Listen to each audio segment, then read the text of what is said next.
ایک پوائنٹ بتاتا ہوں لیکن حدیث میں نہیں ہے.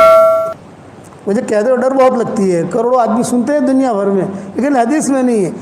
لیکن اہل مدینہ کا معمول رہا ہے, چونکہ مدینہ منورہ میں رہتا ہوں نا, جب بھی کوئی پریشانی آوے, کچھ بھی آوے, تو آدمی جو ہے شہدائے احد کے پاس جاوے, ان کو سلام کرے اور اللہ سے دعا مانگے.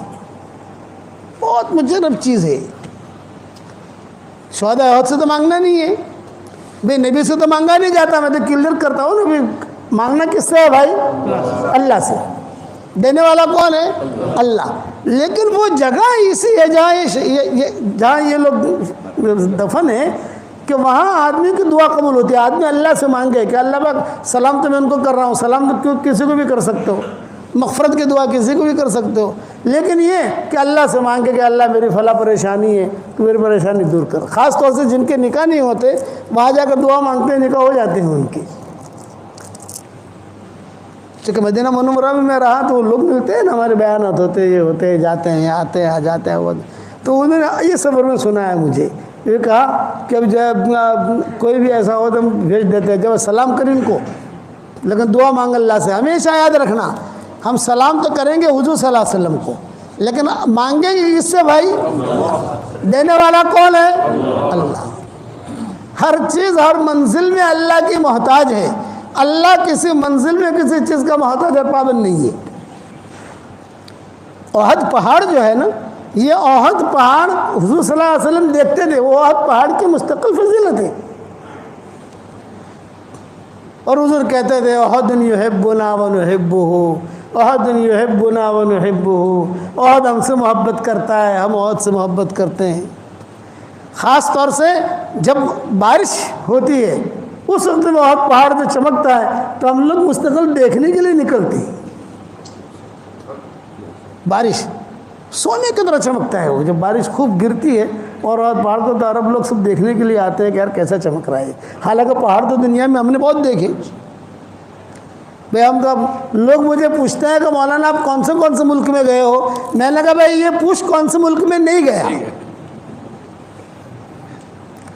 یہ پوچھ کہ کون سے ملک میں نہیں گیا, یہ پوچھ تو پتہ چلے کہ یہاں نہیں گیا. اللہ سب جگہ لے گیا, سب جگہ کا پہاڑ بھی دیکھیں, لیکن اس کی نوعیت ہی الگ ہے. مولانا سید خان صاحب رحمۃ اللہ علیہ فرماتے تھے کہ بھئی یہاں سے تم جو ہے احد پہاڑ پر جاؤ اور اللہ سے دعا مانگو.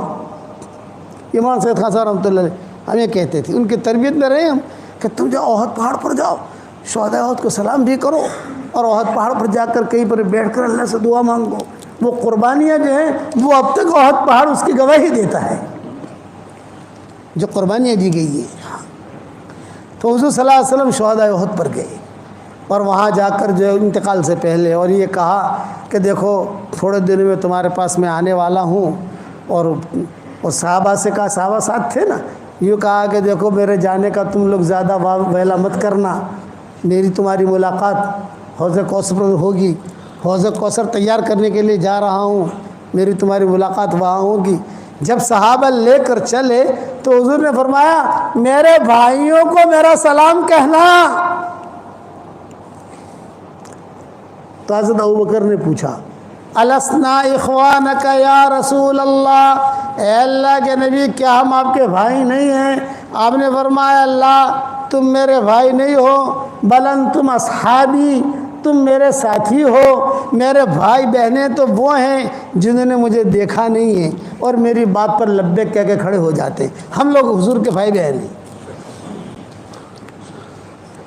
کسی نبی نے اپنے امتی کو بھائی بہن نہیں بنایا ہے, حضور نے بھی اپنا بھائی بہن بنایا محبت میں.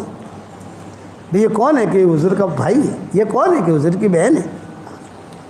تو حضرت ابوبکر نے پوچھا السنا اخوانک یا رسول اللہ, کیا ہم آپ کے بھائی بہن نہیں؟ آپ نے فرمایا اللہ میرے بھائی بہن تو وہ ہیں جنہوں نے مجھے دیکھا نہیں ہے, بعد میں آئیں گے, اللہ رسول ہماری باتیں سنیں گے, قدم اٹھائیں گے, کام کریں گے.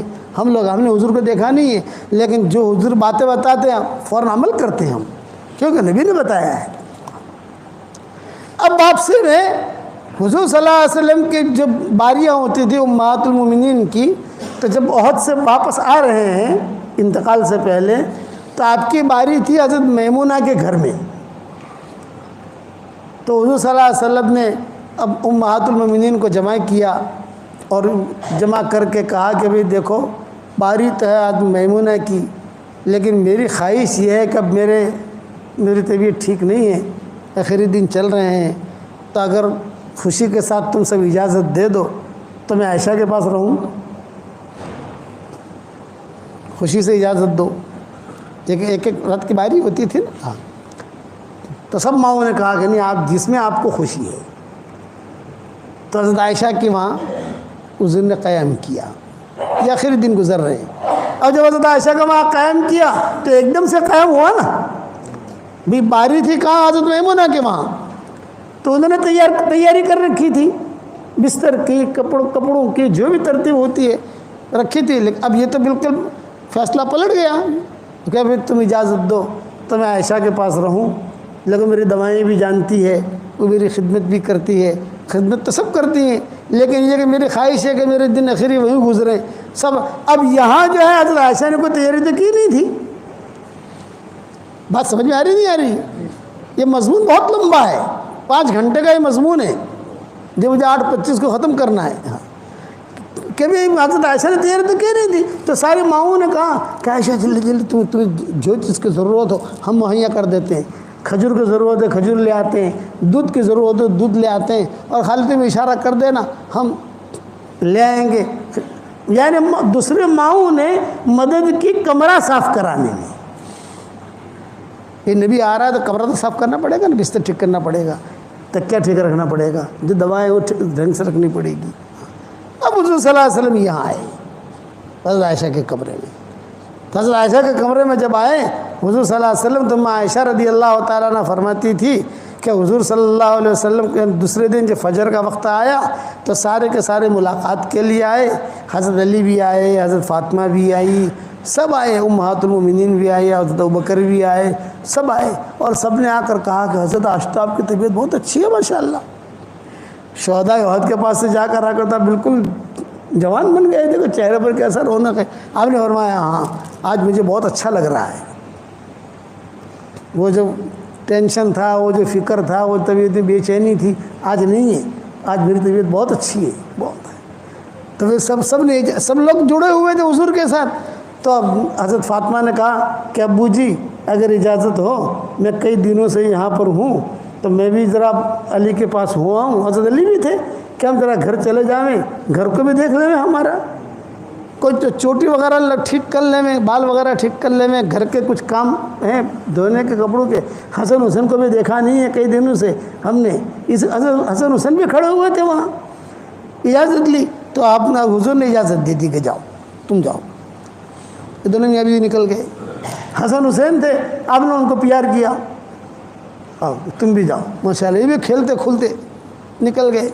اب حضرت ابوبکر آئے، حضرت ابوبکر نے آ کر کہا کہ حضرت میں جو ہے کئی دنوں سے یہاں ہوں، آج آپ کی طبیعت ماشاءاللہ مجھے بہت اچھی لگ رہی ہے، تو میں بھی بنت خارجہ کے پاس ہوا ہوں۔ بنت خارجہ ان کی دوسری بیوی کا نام تھا جو عوالی میں رہتی تھی، ایک بیوی یہاں رہتی تھی حضور صلی اللہ علیہ وسلم کے قریب کہیں، اور ایک بیوی رہتی تھی بنت خارجہ اس کا نام تھا، یہ رہتی تھی عوالی میں، آج کل ہم جہاں رہ رہے ہیں عوالی میں، وہاں ان کا مکان تھا، وہاں سے پیدل جانا ہو تو 20-25 منٹ پیدل کے لگتے ہیں وہاں۔ میں وہاں ہوا ہوں، کئی دنوں سے گیا نہیں ہوں۔ آپ نے فرمایا ہاں میری طبیعت اچھی ہے۔ حضرت عمر وہاں کھڑے تھے تو حضرت عمر نے مانگی نہیں اجازت، لیکن حضرت علی نے اجازت مانگ لی، امہات المومنین نے اجازت مانگ لی، سب نے یہ فرمایا کہ حضرت ہمارے مکان بھی ایسے ہی ہیں، ہم نے چوٹیاں بھی ٹھیک نہیں کی ہیں، کپڑے بھی ایسے ہی رکھے ہوئے ہیں، اب تو عائشہ ہے آپ کے پاس یہاں خدمت کے لیے، ہم بھی اپنا کام نمٹا لیں۔ آپ نے سب کو اجازت دے دی۔ حضرت عمر کھڑے تھے، حضرت عمر نے کہا تھا میں جانے کا نہیں، میں نہیں جانے کا، میں نہیں جانے کا۔ حضرت عائشہ سے کہا میں باہر کھڑا ہوں، کوئی بھی ضرورت میں بیٹھا ہوا ہوں باہر گھر کے، کوئی بھی ضرورت ہو تمہیں یا کوئی حاجت ہو، کوئی بھی چیز لانی ہو تو صرف کھٹ کھٹ کرنا، میں آ جاؤں گا۔ حضرت عمر نہیں گئے، حالانکہ ان کی بھی 1-2 بیویاں تھیں۔ حضرت عمر کہتے تھے مجھے کھٹک تھی، میں نے اجازت مانگی ہی نہیں، حالانکہ حضور نے کہا کہ تم بھی جانا چاہو کسی جگہ، میں باہر ہوں۔ یہ سب چلے گئے۔ اس کے بعد حضرت عائشہ کہتی تھی کہ حضور صلی اللہ علیہ وسلم نے مجھ سے مسواک مانگا، مسواک دو، تو مسواک تھا میرے پاس، اس کو میں نے اپنے دانتوں سے ٹھیک ٹھاک کر کے حضور صلی اللہ علیہ وسلم کو دیا۔ تو حضور نے وہیں لیٹے لیٹے پھر حضور نے کہا کہ عائشہ تھوڑا سا تم میرے پیچھے بیٹھ جاؤ، میرے پیچھے، اور میں تمہارے اس پر ایسا ٹیک لگا کہ تھوڑا سوں، تھوڑا بدن تھوڑا اوپر رہے تو مجھے سانس لینے میں تکلیف نہ ہوگی۔ حضور صلی اللہ علیہ وسلم نے جو ہے مسواک بھی کیا، اور حضرت عائشہ جو ہے وہ ٹیک کہتی تھی، میں دبلی پتلی تھی، میں جو ہے حضور صلی اللہ علیہ وسلم میں پیچھے بیٹھ گئی، حضور صلی اللہ علیہ وسلم نے جو ٹیک لگایا، بس ٹیک لگا کر حضور صلی اللہ علیہ وسلم دیکھنے لگی۔ اب میں گھبرائی، میں اکیلی ہوں، سارے تو چلے گئے، سب حضرت فاطمہ چلی گئی، حضرت علی چلے گئے، ابوبکر چلے گئے، سب بڑے بڑے لوگ جو تھے وہ چلے گئے سے، لیکن اتنا میرے دل میں تھا کہ عمر ہے یہاں باہر بیٹھ، عمر ہے، اتنا میرے دل میں تھا۔ حضور صلی اللہ علیہ وسلم جو ہے وہ بس صرف دیکھتے رہے، یہاں تک کہ آپ صلی اللہ علیہ وسلم کی گردن جو ہے یوں لڑکی، یہ حضرت عائشہ کی تھی، اور آپ کے منہ مبارک سے لعاب مبارک جو ہے وہ نکلا اور میرے ہنسلے کے گھڑے میں آ کر گرا۔ ہنسلے کا گھڑا تو سمجھتے ہو نا، ہنسلے کے گھڑے میں آ کر گرا، یہ حدیث کے الفاظ کہہ رہا ہوں میں آپ کو۔ اب میں گھبرائی، مجھے ٹھنڈک بھی لگی، کمرے میں خوشبو بھی آئی، خوشبو بھی دیکھی سونگھی۔ اب میں گھبرائی، میں نے کہا یہ کیا ہوا اچانک، سب تو چلے گئے۔ تو میں آہستہ آہستہ آہستہ پیچھے ہٹی، پیچھے ہٹی اور حضور صلی اللہ علیہ وسلم کو کہتی رہی، یا رسول اللہ، یا رسول اللہ، یا رسول اللہ، یوں تھوڑا ہاتھ پھیرا، تھوڑا انگلیاں دبائیں، شاید کچھ بات کریں حضور صلی اللہ علیہ وسلم کچھ، لیکن حضور صلی اللہ علیہ وسلم خاموش۔ اب میں نے کبھی کسی کو مرتے دیکھا نہیں تھا، میں ایک تو کسی کو مرتے دیکھو تو ہمارے خاندان، ہمارے یعنی امہات المومنین میں سب سے زیادہ معمر عورت تھی ام سلمہ۔ یاد رکھنا امہات المومنین کی جو ٹولیاں تھیں، ٹولی تھی نا پوری، تو اس کے دو ذمہ دار تھے، آدھی ٹولی کی ذمہ دار حضرت عائشہ ہوتی تھی اور آدھی ٹولی کی ذمہ دار حضرت ام سلمہ ہوتی تھی۔ کسی مسئلے میں حضرت عائشہ اور ام سلمہ متفق ہو گئی تو حضور کہتے تھے کوئی ٹینشن نہیں، دونوں متفق ہو گئی، اور اگر ایک نے بھی مخالفت کر دی تو ٹینشن شروع۔ تو یہ ام سلمہ معمر تھی، ابو سلمہ کو مرتے ہوئے دیکھا تھا انہوں نے، یہ آئی حضرت عائشہ کے پاس، اور عائشہ کے پاس کہا عائشہ کیا ہوا، کیا ہوا، یہ بولے بھائی ایسا ایسا ہوا، میں تو اکیلی تھی، اور یہ دیکھو یہ حضور کا تھوک مبارک بھی دیکھو ہنسلے کے گھڑے کے اندر۔ ہنسلے تو سمجھتے ہو نا بھائی، بعض لوگوں کا جو گھڑا ہوتا ہے، تو عائشہ کہتی تھی وہ سب تو میرا گھڑا تھا، اس وقت میں بدن موٹا نہیں ہوا تھا تو گھڑا تھا، تو اس ہنسلے کے گھڑے میں جو ہے حضور صلی اللہ علیہ وسلم کا لعاب مبارک گرا۔ تو حضرت ام سلمہ نے کہا عائشہ کوئی ہے نہیں یہاں، مرد گنے حضرت عمر ہیں، حضرت عمر مجھے کہہ گئے ہیں، باہر کھڑے ہیں وہ حضرت عمر، تو حضور کا تو انتقال ہو گیا ہے۔ یہ ام سلمہ نے کہا کہ موت ایسی ہی آتی ہے، دیکھیے پسینہ بھی ہے، دیکھیے کسی کا انتقال ہو جائے اور پیشانے پر پسینہ آئے، یہ اس کی مغفرت کی علامت ہے۔ اس لیے میں کہتا ہوں کہ آدمی زیادہ سے زیادہ کلمہ پڑھتا رہے، لا الہ الا اللہ محمد رسول اللہ، زیادہ سے زیادہ کلمہ پڑھتا رہے۔ موت کے وقت میں زبان جو ہے اتنی بھاری ہو جاتی ہے کہ کوئی چیز زبان سے نکلتی نہیں ہے، کہ کلمہ بار بار پڑھتا رہے گا کلمہ نکلے گا۔ جب حضرت ام سلمہ نے کہا کہ بھئی یہ تو حضرت عائشہ کہتی ہے کہ مجھے تو پتہ ہے حضرت عمر وہاں ہے، تو فوراً جائے دستک دی، فوراً کھٹ کیا۔ تو حضرت عمر نے کہا کچھ کہنا چاہتی ہو عائشہ؟ یہ فرمایا کہ تمہارے نبی کو دیکھو کیا ہو رہا ہے، صحابہ اور بھی تھے۔ تو حضرت عمر کہتے ہیں کہ میں نے کہا کہ تم بقیع کی طرف منہ کر کے کھڑی ہو جاؤ، بقیع جو ہے مشرق کی طرف ہے، تو بقیع کی طرف منہ کر کے کھڑی ہو جاؤ پردے کے ساتھ، میں آتا ہوں اندر۔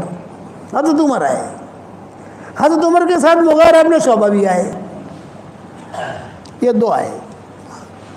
اور انہوں نے جو آ کر دیکھا حضرت عمر نے اور کہا، اور جو حضور صلی اللہ علیہ وسلم کے پیشانی پر ہاتھ بھی رکھا، ہاتھ بھی دبایا، پاؤں بھی دبایا حضرت عمر نے، کہ حضور خاموش. اور مغیرہ بن شعبہ بھی خاموش. حضرت عمر نے کہا عائشہ گھبرانے کی بات نہیں ہے، غنود کی تاریخ ہوئی ہے اور بہت سخت غنودگی ہے، تھوڑی دیر میں انشاءاللہ غنودگی ختم ہو جائے گی، ٹینشن مت لو، حضور کا انتقال نہیں ہوا ہے. یہ حضرت عمر نے کہا کہ حضور کا انتقال نہیں ہوا ہے، غنودگی ہے، گہری نیند میں ہے حضور، اور تھوڑی دیر میں غنودگی ٹھیک ہو جائے گی. وَأَمَّا سُكُوتُ مُغِیرَةَ يُحَيِّرُنِی، حضرت عمر کہہ رہے ہیں کہ انتقال نہیں ہوا اور مغیرہ بن شعبہ خاموش ہیں، تو ان کی خاموشی مجھے ٹینشن میں پیدا کر رہی تھی. ایک بول رہا ہے دوسرا کیوں نہیں بول رہا؟ بھئی بولے تو دونوں بولے نا. بھئی مغیرہ بن شعبہ خاموش کیوں؟ یہ بڑے آدمی ہیں. وَأَمَّا سُكُوتُ مُغِیرَةَ يُحَيِّرُنِی، مغیرہ کی خاموشی یہ مجھے ٹینشن میں ڈال رہی تھی. یہ کہہ کر حضرت عمر تو چلے گئے، مغیرہ بن شعبہ بھی چلے گئے. اب گھر میں اکیلی مائیں آئیں تو سب نے کہا نہیں حضور کا تو انتقال ہو چکا ہے. اب ہم شش و پنج میں باہر گئے تو باہر صحابہ تھے، تو باہر صحابہ نے حضرت عمر سے پوچھا کیا حال ہے حضور کا، کیسے طبیعت ہے؟ یہ فرمایا کہ بہت سخت گہری نیند میں ہے حضور صلی اللہ علیہ وسلم، انتقال نہیں ہوا ہے. تو ایک صحابی نے حضرت مغیرہ بن شعبہ سے پوچھ لیا، ارے بھی تم بھی تو گئے تھے اندر، کیا ہوا؟ تو اب مغیرہ بن شعبہ نے کہا عمر جو سمجھے ہیں غلط سمجھے ہیں، میں جو سمجھاؤں صحیح سمجھاؤں. پھر آپ کیا سمجھے ہو کہ حضور کا یہ وصال ہو گیا ہے؟ یہ حضرت مغیرہ بن شعبہ نے کہا. یہ کہا صحابہ میں سب سے پہلے حضور کے انتقال کی خبر دینے والے مغیرہ بن شعبہ ہیں. ماں ایسا کہتی تھی کہ ہم تو شش و پنج میں تھے، انتقال ہوا ہے کہ نہیں ہوا؟ اور عمر نے منع کر دیا تو ظاہری بات ہے حضرت عمر کی بات کا اعتبار ہے. تو جب یہ دونوں باہر گئے تو ہم بھی دروازے پر کھڑے ہو گئے، کیا باتیں کرتے ہیں دروازے پر، اور وہاں صاحب آپس سے بات کر رہے تھے. کوئی کہہ رہا تھا انتقال ہوا. حضرت مغیرہ بن شعبہ نے کہا نہیں بھی دیکھو عمر جو سمجھے ہیں وہ غلط سمجھے ہیں، میں جو سمجھاؤں صحیح سمجھاؤں، کہ حضور صلی اللہ علیہ وسلم اللہ کے وہاں چلے گئے. اب اتنا حضرت عمر کو سننا تھا، حضرت عمر جذبات میں آ گئے. یہ فرمایا خبردار جس نے کہا کہ حضور کا انتقال وہ اپنا انتقال سمجھ لے. تلوار نکال لی، حضور کا انتقال ہونا ہی نہیں ہے. ابھی تو کتنے کام باقی ہیں یہودیوں کے، بے ایمانوں کے سارے دنیا میں دین پھیلنا ہے، یہ باقی ہے، یہ باقی ہے، یہ باقی ہے، یہ باقی ہونا ہی نہیں ہے. ابھی وقت مرے جائیں گے دنیا سے، لیکن ابھی نہیں، ابھی حضور کا انتقال نہیں ہوا ہے. اب مغیرہ بن شعبہ جو ہے سہم گئے، ڈر گئے، گھبرا گئے، بڑے آدمی ہیں. بس یہ مضمون یہاں پر ختم کرتا ہوں بھائی. کتنے بجے؟ 8:30 بجنے آئے. یہ مضمون انشاءاللہ بعد میں پتہ نہیں کیسے شروع ہوا ہے مضمون، بعد میں سنائیں گے. ہمیں ہمارا 2 گھنٹے کا سفر بھی ہے بھائی.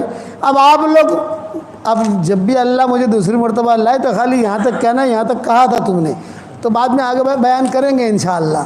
یہ لمبا مضمون ہے، پھر کیسے حضور کا انتقال ہوا، پھر کیسے جو ہے جنازے کی نماز پڑھی گئی، سب کیا. میں تو آپ حضرات سے ایک درخواست کرتا ہوں، میں آپ سے کچھ ہدیہ لینے آیا ہوں، مجھے ہدیہ دو گے بھائی؟ دیکھو آواز ڈھیلی پڑ گئی. ارے ہدیہ دو گے کہ نہیں دو گے؟ دیکھو ہم چندہ نہیں مانگتے، میرا کوئی مدرسہ نہیں ہے، کوئی چندہ نہیں مانگتا، لیکن ہدیہ ضرور مانگتا ہوں. دو گے بھائی؟ بتاؤ. بس میری درخواست یہ ہے کہ جب بھی میرے سبق سنو یا جب بھی میرے بیانات سنو میرے لیے دعا کر دینا. اتنا تو کرو گے کہ نہیں؟ ایک بات یہ ہوگی. دوسری بات یہ ہے کہ میں آپ کو ہدیہ دینے آیا ہوں. 10 مرتبہ سورہ اخلاص پڑھ لو تو جنت کے اندر ایک محل تیار ہو جاتا ہے.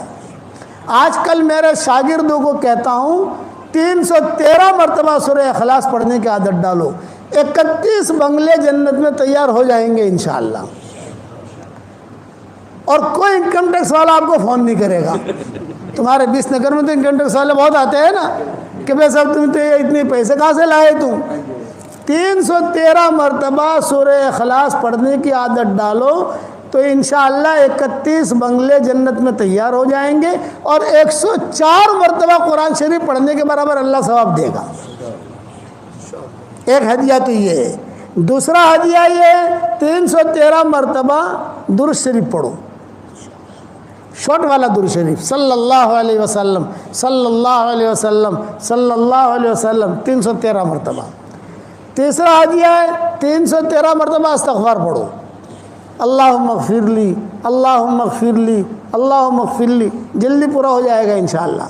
اور چوتھا ہدیہ اب نیا شروع کیا ہے، 100 مرتبہ سورہ فاتحہ پڑھنے کی عادت ڈال دو۔